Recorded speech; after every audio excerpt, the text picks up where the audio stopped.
Human beings, we do not come into this world, but we come out of it. We emerge from the insides of the bodies of our mothers. And for some months, we almost live in paradise. We live in this empathic, reactive layer that reacts to us.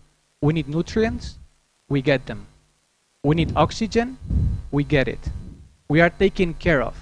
We live in paradise, inside that membrane.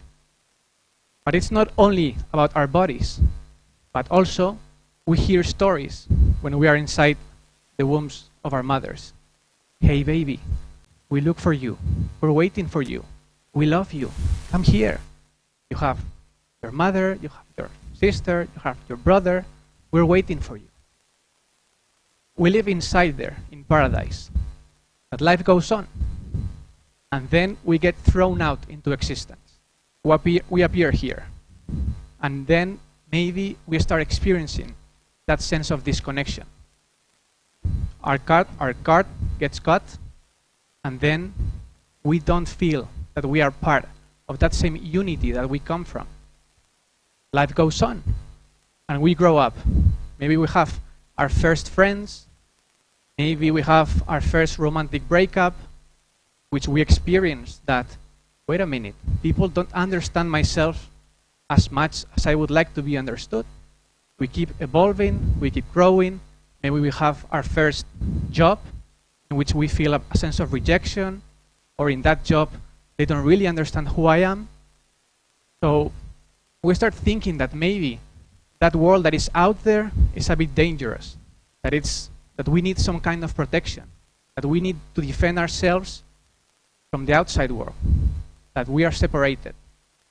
And that's why we construct our ego, that shield, that structure that tells us, I am here, you are there. I am this thing, and you are that thing, and we are separated. Okay? That sense of separation, that is the ego. And then what? What is life all about after this? What do we do? I am this thing, you are that thing. I think that life becomes a way back home. I think we try to get back home and connect and dissolve that sense of separation. We try to do that in many different things. We try to do that in love, in which I want your mind to have a model of my mind, and I want to have a model of your mind in my mind, and through that exchange of thoughts, of feelings, of behavior, something emerges. Something emerges. I'm not alone anymore. I am part of something that is beyond myself. That's love. We try to do that through love. Sometimes we try to do that through music, for example. That's why we go to concerts. That's why we go to raves or festivals, because we want to experience that the music that is playing is not only in me. The beat, boom, boom, boom, it's not only in me, but it's something that I'm sharing with a community. In a way, I am merging with you. I am with the music, but the music is with us. We are merging. I am not alone anymore. We try to do that in music, and we try to do that as well when watching a movie. The neuroscience of movies, neurocinematics, is telling us that when we are sharing a story, our brains in a way connect through an intersubjective correlation. We are living the story together, and then we debate about that. But we are sharing ideas, just as we are doing here. Our brains are merging, are coupling, and we like that. We like that sense of connection. But that's not enough for us. We want more connection. We want to feel the unity. So we invent a new kind of technology. And that's virtual reality technology. This is a technology that is going to allow us to dissolve the barrier between the screen and the experience that I'm having. I am absolutely immersed in the experience. Okay? And I'm also experiencing something that is the combination between science and art, which produces a sense of wonder and awe. Psychology is telling us that when people are exposed to experiences of awe, of wonder, the ego dissolves. And we feel the humility of being alive. As Carl Sagan said, for example, all this vastness, the only way that we can bear it is through love. Because when we experience something great, something amazing, we sense that our egos diminished. And we can connect more profoundly between one another. That's something that virtual reality can create. The experience of being in an immersion, so powerful. Not only that, but it's a technology that plays with the subtle, with intuition.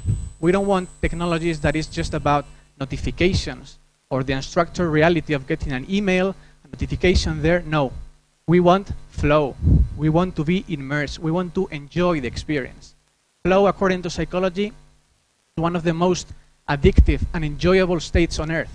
Because when you are in flow, you are enjoying so much what you're living that you forget about your own self.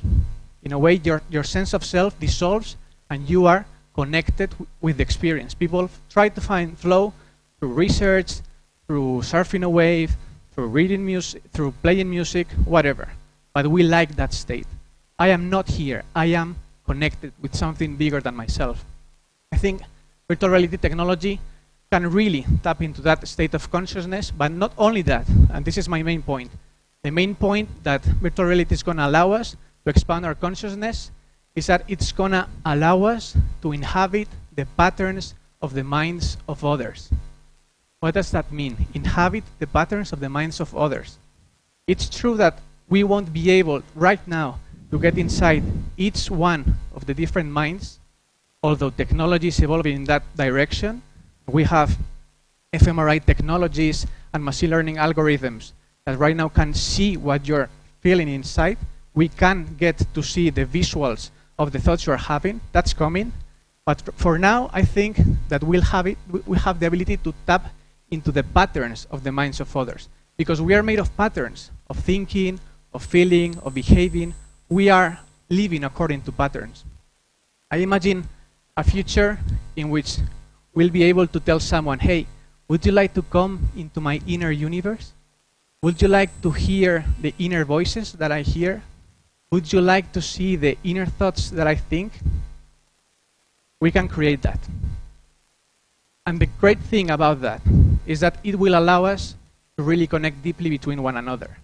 Because science is telling us that the single best predictor of happiness in a person is the quality of their relationships. And why don't we have flourishing relationships? It's because we don't understand each other. We don't understand that we are all living in our own virtual realities in a way. Our brains are constructing our reality. We don't see things out there as they are, but we see them as we are. We are constantly projecting.